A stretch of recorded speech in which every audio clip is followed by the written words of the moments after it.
Hello प्यारे बच्चों, स्वागत है आप सभी का। आज ये प्रकाश चैप्टर का तीसरा लेक्चर है, जिसके अंतर्गत हम प्रतिबिंब के बारे में, प्रतिबिंब कितने प्रकार के होते हैं, दर्पण और दर्पण कितने प्रकार के होते हैं, इन सारी बातों के ऊपर चर्चा करने वाले हैं। तो आइए बिना किसी देर के स्टार्ट करते हैं बातों को समझना, कॉन्सेप्ट्स को समझना। तो आज का हमारा जो पहला पॉइंट है वो है प्रतिबिंब, इमेज की इमेज क्या होता है, प्रतिबिंब क्या होता है।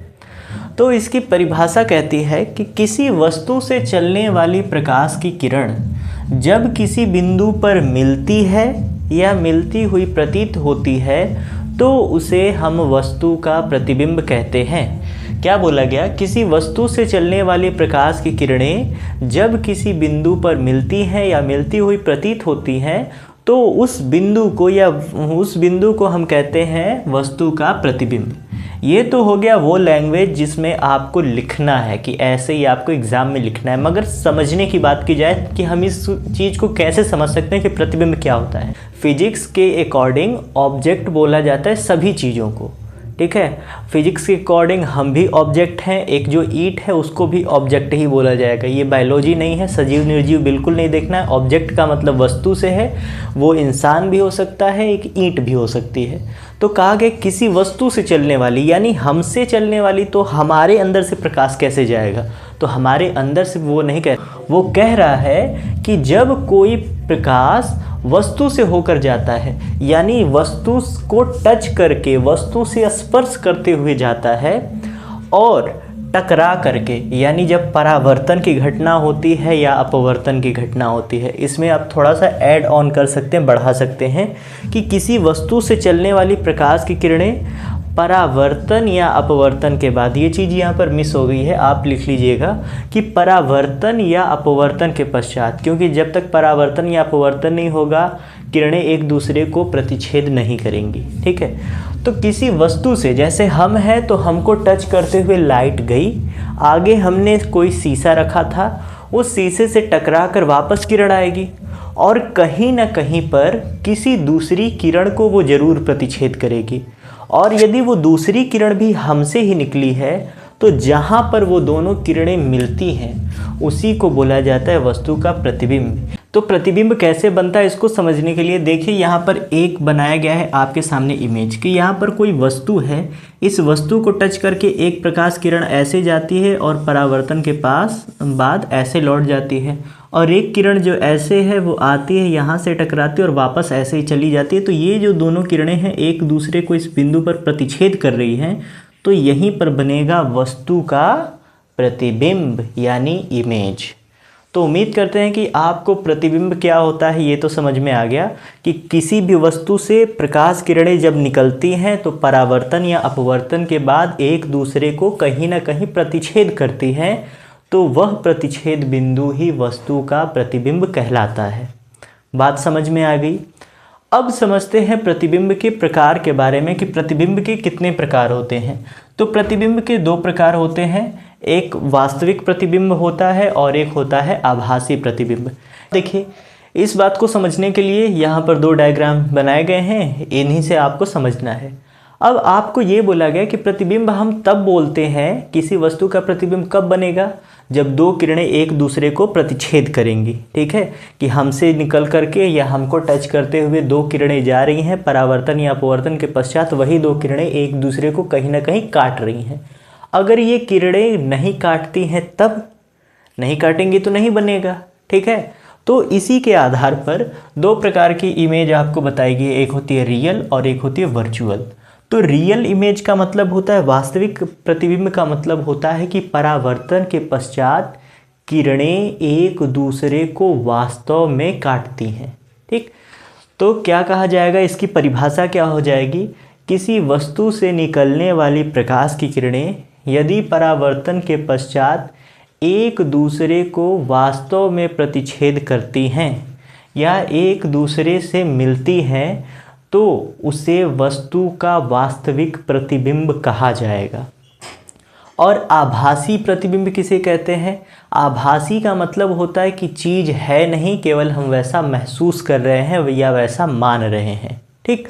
तो उसी को बोला जाता है वर्चुअल, कि जब किसी वस्तु से निकलने वाली प्रकाश की किरणें एक दूसरे को प्रतिच्छेद नहीं करती हैं, ऐसा मान लिया जाता है कि वो एक दूसरे को कहीं ना कहीं प्रतिच्छेद कर रही हो, तो इस प्रकार का प्रतिबिंब वस्तु का आभासी प्रतिबिंब कहलाता है।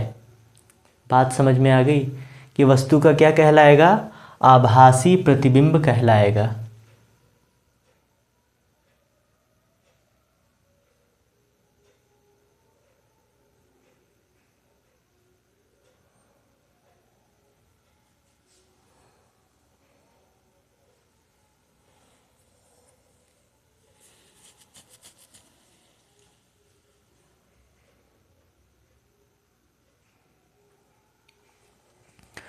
तो उसे वस्तु का आभासी प्रतिबिंब कहते हैं। इसे समझिए यहाँ पर कि इस वस्तु को टच करते हुए एक प्रकाश किरण गई, मगर परावर्तन के पश्चात वो ऊपर की ओर चली गई, और ये प्रकाशिक किरण ये भी परावर्तन के पास इधर चली गई।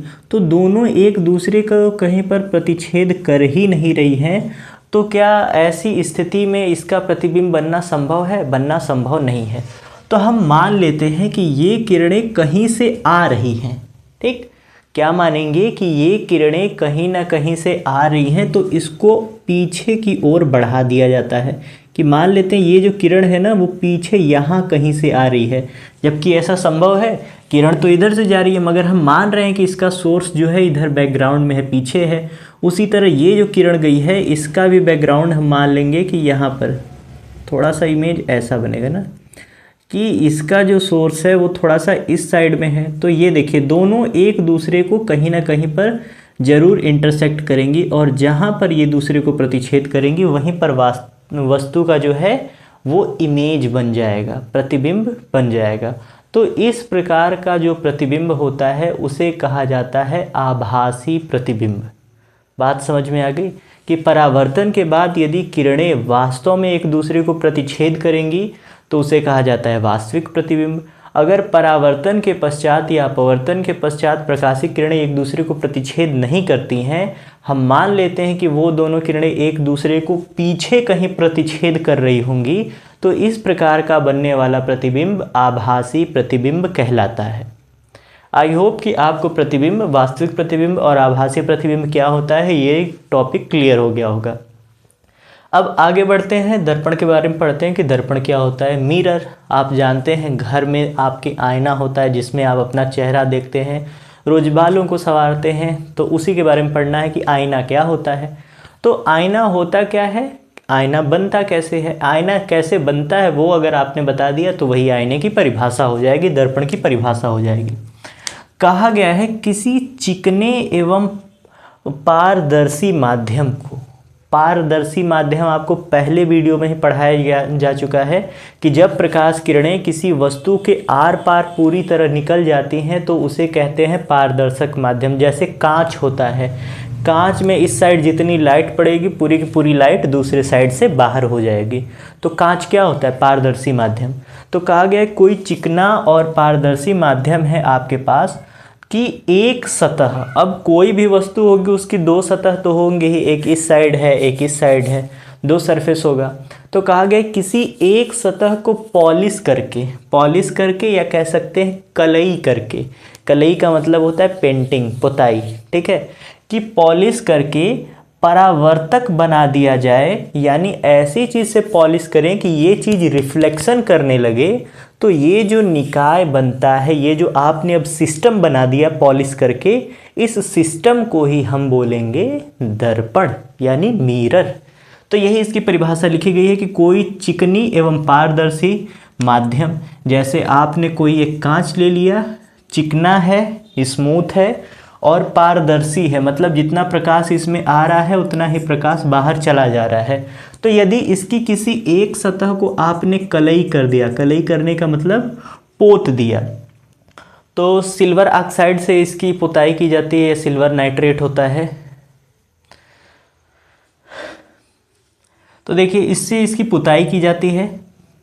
तो यदि पुताई करके किसी पालिशदार किसी चिकनी सतह से अगर किसी चीज़ से पॉलिश कर दिया जाए और इसका एक पृष्ठ परावर्तक बना दिया जाए, परावर्तक का मतलब पहले जो किरण थी वो आर पार निकल जा रही थी, मगर अब जो किरण है वो टकराने के बाद वापस लौट आएगी, यानी परावर्तन होने लगेगा। तो अब ये जो सिस्टम बन चुका है, जिस सिस्टम को हिंदी में निकाय बोलते हैं, तो इसे दर्पण कहा जाएगा। किसी चिकने एवं पारदर्शी माध्यम की एक सतह को कलई करके या पॉलिश करके परावर्तक बना दिया जाए तो उस निकाय को दर्पण कहते हैं। ठीक, दर्पण समझ में आ गया। आप तो जानते हैं ना शीशा कैसे बनाना है। एक कांच लिया, एक साइड पेंट कर दिया और ऐसा पेंट किया कि किरण अब टकरा कर वापस जा रही है। तो इस प्रक्रिया को या ये जो सिस्टम आपने बनाया है इसको कहा जाएगा दर्पण। अब दर्पण कितने प्रकार के होते हैं? तो दर्पण दो प्रकार के होते हैं। पहला समतल दर्पण, दूसरा गोलीय दर्पण।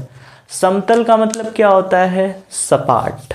ठीक, यदि आपने कोई ऐसा पारदर्शक माध्यम लिया है जो कि सपाट हो, प्लेन हो, ठीक हो, समतल हो, और उसके किसी एक साइड को आपने पॉलिश कर दिया, तो जो दर्पण बनेगा उसे हम समतल दर्पण कहेंगे। यदि आपने किसी समतल पारदर्शी माध्यम का एक साइड या एक ओर पॉलिश कर दिया या कलई कर दिया तो जो दर्पण बनेगा उसे गोलीय दर्पण कहेंगे। उसके बाद है समतल दर्पण कहेंगे। और उसके बाद है गोलीय दर्पण। कि गोलीय दर्पण किसे कहेंगे? कि आपके पास जो कांच है वो सीधा भी हो सकता है, या हो सकता है आपके पास कोई कांच का गोला हो। ठीक है, जैसे गिलास होती है आपके पास, तो गिलास कैसी होती है? घुमावदार होती है, उसकी जो पेंदी होती है वो प्लेन होती है। तो अगर किसी गिलास को तोड़ दिया जाए, ठीक है, ऐसे समझिए, गिलास वाला उदाहरण एकदम सटीक है आप लोगों को समझाने के लिए, कि जैसे यदि आप एक गिलास को देखें तो गिलास कुछ इस तरह से होता है, ठीक, कांच का गिलास। तो कांच के गिलास को अगर यहाँ से काट दिया जाए, यानी ऊपर से ये वाला सिस्टम हटा दिया जाए, तो नीचे जो बचता है उसकी जो सतह होती है, जो उसका बेस होता है जिस पर वो रखा जाता है, वो तो कैसा होता है? प्लेन रहेगा। अगर उसका एक साइड आप कलई कर दें तो वो कैसा दर्पण बनेगा? वो बनेगा समतल दर्पण। गोलीय दर्पण का मतलब, यदि कोई आपके पास ऐसी चीज़ है, पारदर्शक चीज़ जो कि घुमावदार है, अगर नीचे वाली चीज़ को हटा दिया जाए तो आपको सिलेंडर जैसी संरचना देखने को मिलेगी, कांच जैसी, या ट्यूबलाइट को समझ लीजिए सिलेंडर शेप का। अगर इसको हम बीच से ऐसे काट दें, ठीक है, बीच से ऐसे काट दें, तो आप देख रहे हैं ना, इस तरह का शेप आपको देखने को मिलेगा। ठीक, इस तरह का शेप आपको देखने को मिलेगा, ऐसा अर्धचंद्राकार। और यदि इस समय आप इसकी इस साइड को पॉलिश कर देंगे तब भी परावर्तन होगा। अगर इस वाली साइड को पॉलिश कर देंगे तो इधर से परावर्तन होगा। अब प्रकाशिक किरणें आएंगी, इस पर टकराकर वापस लौट जाएंगी। अगर इधर परावर्तन कर देंगे तो प्रकाशिक किरण आएगी, टकराने के बाद इधर लौट जाएगी। तो गोलीय दर्पण किसे कहते हैं? यदि किसी खोखले गोलीय, ठीक है, गोला है तो गोलीय शब्द का प्रयोग करेंगे। यदि किसी खोखले गोलीय पारदर्शी माध्यम को, पारदर्शी माध्यम कैसा होना चाहिए? गोलाकार।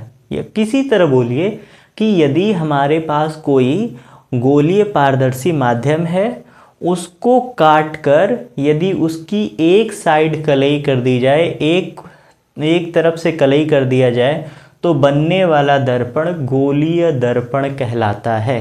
परिभाषा क्या है? यदि हम किसी खोखले गोलाकार पारदर्शी माध्यम को काटकर उसकी एक साइड या एक ओर कलई कर दें तो बनने वाला दर्पण गोलीय दर्पण कहलाता है। अब गोलीय दर्पण भी दो प्रकार के होते हैं। कौन कौन से? एक होता है उत्तल दर्पण और एक होता है अवतल दर्पण। अभी बताया गया ना कि आप जब किसी गोले चीज़ को काटेंगे, जैसे गोला है उसको काटेंगे तो आधा आधा बढ़ जाएगा चाँद के शेप में। अब आपके पास दो ऑप्शन है, एक तो है कि आप या तो इस साइड से कलई कर दीजिए या तो इस साइड से कलई कर दीजिए। तो उसी के आधार पर दो प्रकार के दर्पण बन जाते हैं। यदि किसी गोलीय दर्पण का, ठीक, यदि किसी गोलीय दर्पण का परावर्तक पृष्ठ अंदर की ओर दबा है, यानी आपने बाहर से कलई कर दिया तो अब परावर्तन इससे तो होगा नहीं, इससे होगा, तो ये वाली सतह क्या बन गई, परावर्तक पृष्ठ बन गई। तो परावर्तक पृष्ठ अंदर की ओर क्या है, दबा हुआ है ना। यदि किसी दर्पण का परावर्तक पृष्ठ अंदर की ओर दबा होता है तो उसे हम कहते हैं अवतल दर्पण। ठीक, कि परावर्तक पृष्ठ क्या है, अंदर की ओर दबा है, क्योंकि हमने पीछे इधर कलई कर दिया है और इधर से परावर्तन हो रहा है, तो इसे कहेंगे अवतल दर्पण।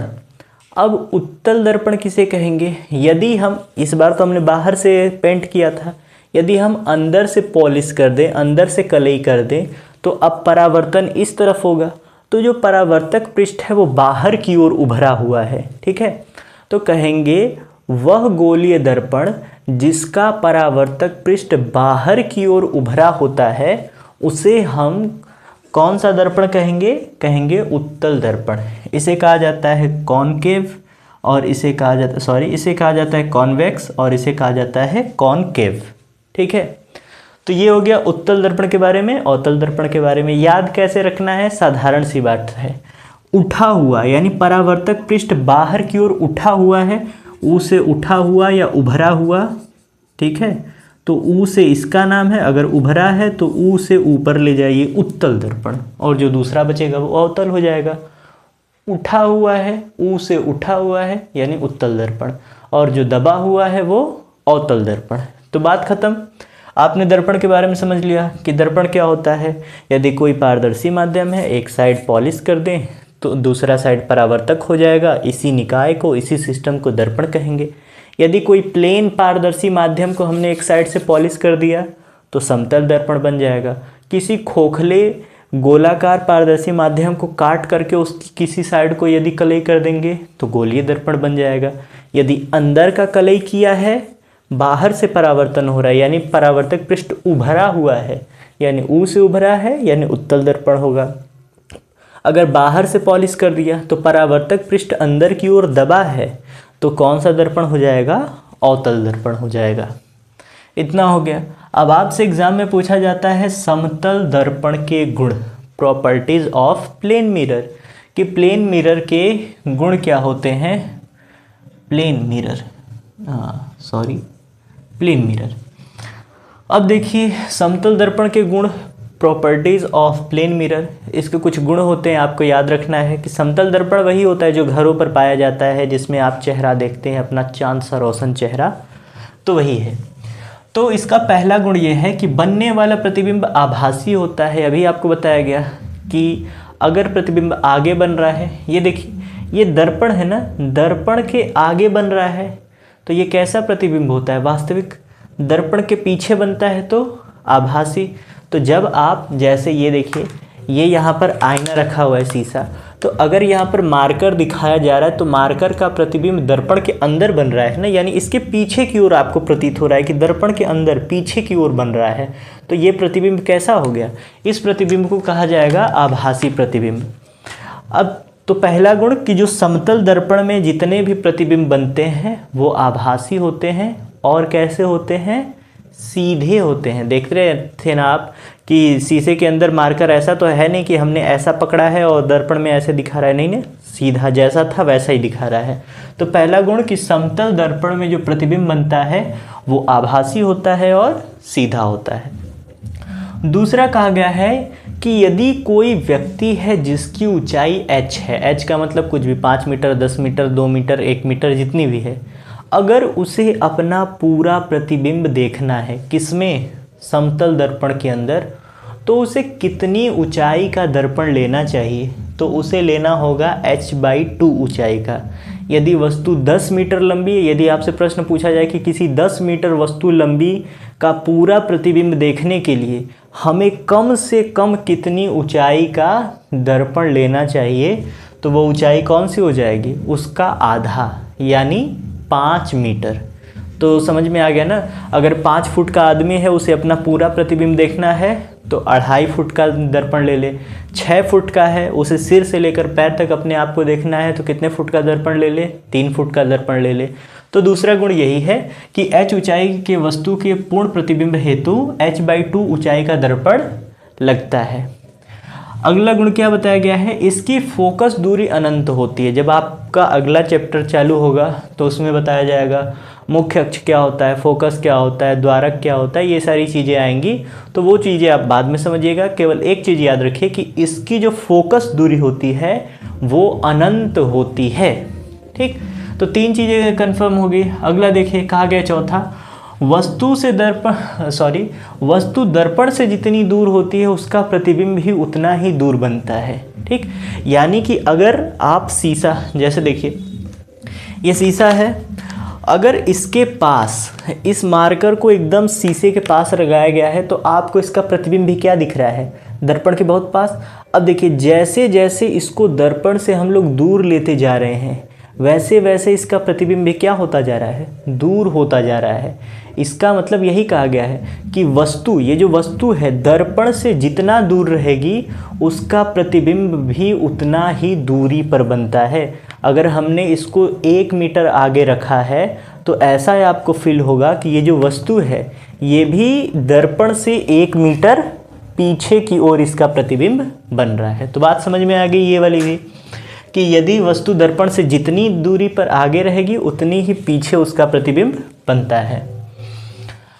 और 5वां गुण क्या बताया गया है, वस्तु की ऊंचाई तथा प्रतिबिंब की ऊंचाई समान होती है। जो समतल दर्पण होता है ना, अगर उसमें कोई 3 फुट का आदमी खड़ा है 3 फुट का आदमी, 3 फुट का बच्चा, ठीक, यदि कोई 3 फुट का बच्चा खड़ा है तो उसकी ऊंचाई दर्पण में भी कितनी होगी, 3 फीट ही होगी। समझ में आ गया कि वस्तु जितनी बड़ी होती है समतल दर्पण में उतनी ही बड़ी उसे दिखाई देगी। 5 फुट का है तो उसमें भी 5 फुट का प्रतिबिंब बनेगा। ठीक, तो ये हो गया समतल दर्पण के गुण।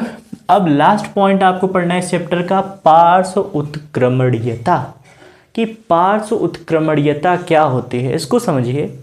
इसकी डेफिनेशन लिखी गई है कि जब हम किसी दर्पण के सामने खड़े होते हैं, जब हम किसी दर्पण के सामने खड़े होते हैं तो हमारा दायां हाथ प्रतिबिंब का बायां हाथ होता है।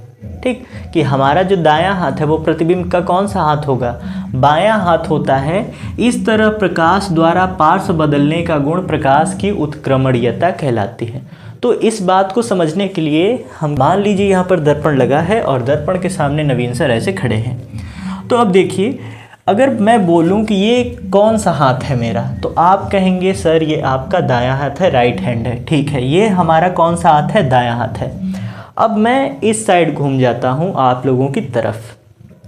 अब उसके बाद ये इमेज मान लेते यहीं पर रुकी हुई है, हम तो आ गए मगर इमेज क्या है, यहीं पर रुकी हुई है। अब बताइए जब हम यहाँ पर खड़े होंगे, अब इस साइड, ठीक, तो देखिए हमारा चेहरा इधर था, तो इस व्यक्ति का जो चेहरा जैसे ही हम हटेंगे तो इस साइड इसका क्या है, चेहरा होगा ना। ये आंखें होंगी, ये नाक होगा, ये मुंह होगा, तो चेहरा इस साइड है। अब अगर व्यक्ति का चेहरा इस साइड है, हमारा चेहरा इस साइड है, तो अब बताइए हमारा दायां हाथ कौन सा है, ये वाला। आप कहेंगे कि अगर व्यक्ति का चेहरा इस साइड है तो दायां साइड इधर होना चाहिए और बायां साइड इधर होना चाहिए। इधर क्या होना चाहिए, बायां, और इधर क्या होना चाहिए, दायां। ठीक, मगर ये मेरा कौन सा हाथ था, ये तो मेरा था दायां हाथ, मगर प्रतिबिंब का कौन सा हाथ है, ये प्रतिबिंब का है बायां वाला हाथ।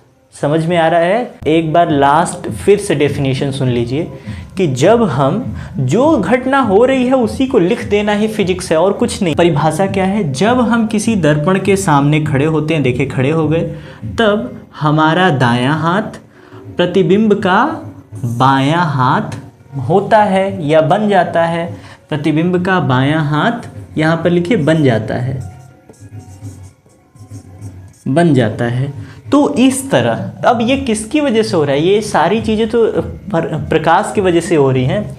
तो इस तरह प्रकाश द्वारा पार्श्व यानी साइड को चेंज करना यानी बदलने का गुण प्रकाश की उत्क्रमणीयता होता है। तो जो जो हो रहा है उसी को लिख दिया कि जब हम दर्पण के सामने खड़े होते हैं तो हमारा दायां हाथ प्रतिबिंब का बायां हाथ हो जाता है। प्रकाश द्वारा इस तरह पार्श्व परिवर्तन करने की प्रक्रिया पार्श्व उत्क्रमणीयता कहलाती है।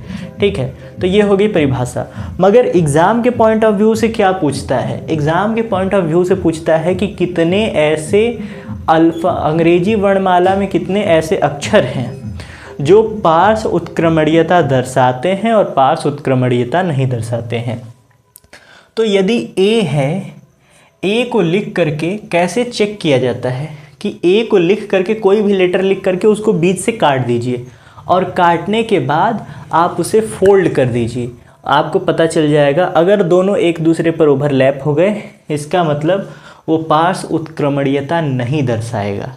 ठीक, जैसा है पार्श्व उत्क्रमणीयता का मतलब अगर बी ऐसे लिखा हुआ है तो जब आप इसका प्रतिबिंब देखेंगे ना तो आपको ऐसा दिखाई देगा, उल्टा दिखाई देगा। क्यों? क्योंकि पार्श्व उत्क्रमणीयता हो जाती है, पार्श्व उत्क्रमण हो जाता है। मगर ए जो है यदि इसको बीच से काटा जाए तो ये बिल्कुल सेम एज इट इज़ दिखता है कि जैसी इसकी साइड ये है वैसे उसकी साइड ये भी है, इसलिए ए हमेशा आपको सीधा ही दिखाई देगा परावर्तन के पश्चात भी। तो कुछ होते हैं, पूछता है कि इन पर पार्श्व उत्क्रमणीयता नहीं दर्शाते हैं। तो जैसे ए हो गया, डब्ल्यू हो जाएगा, डब्ल्यू को बीच से काटिए आधा आधा भाग एक दूसरे को ओवरलैप कर लेगा। एक्स हो गया, एक्स को बीच से काटेंगे तो दोनों साइड सिमिलर है, अगर सिमिलर हो गई साइड तो इसका मतलब पार्श्व उत्क्रमणीयता नहीं दर्शाएगा। अगर वाई हो गया तो वाई को भी बीच से काटेंगे तो एक जैसा होगा। अगर जेड हो गया तो देखिए जेड को जब काटेंगे तो एक दूसरे के जैसा तो होगा नहीं, इसका कोना यहाँ पर आ जाएगा, ठीक है, इसका कोना यहाँ पर चला जाएगा, नहीं ओवरलैप नहीं कर पाएगा। बात समझ में आ रही है ना कि कोई भी लेटर लिखने के बाद यदि आप उसे बीच से काटते हैं और काटने के बाद यदि वो एक जैसे नहीं होते दोनों साइड तो इसका मतलब वो पार्श्व उत्क्रमणीयता नहीं दर्शा पाएगा। जैसे ओ होता है, ओ को भी बीच से काट देंगे तो दोनों साइड एक ही जैसा दिखेगा आपको, तो ये पार्श्व उत्क्रमणीयता नहीं दर्शाएगा। तो उम्मीद करते हैं कि आज जितने भी टॉपिक आपको पढ़ाए गए चीज़ें अच्छे से समझ में आई होंगी। जो चीज़ आपको ना समझ में आए उसे आप कमेंट कर सकते हैं, पूछ सकते हैं। अगर वीडियो अच्छा लगा हो तो आपके जितने भी मित्र हैं उन सभी के साथ शेयर कीजिए ताकि वो भी इन चीज़ों को सीख सकें, ठीक, क्योंकि सभी का विकास एक साथ होना चाहिए। तो आज के लिए केवल इतना ही। जय हिंद।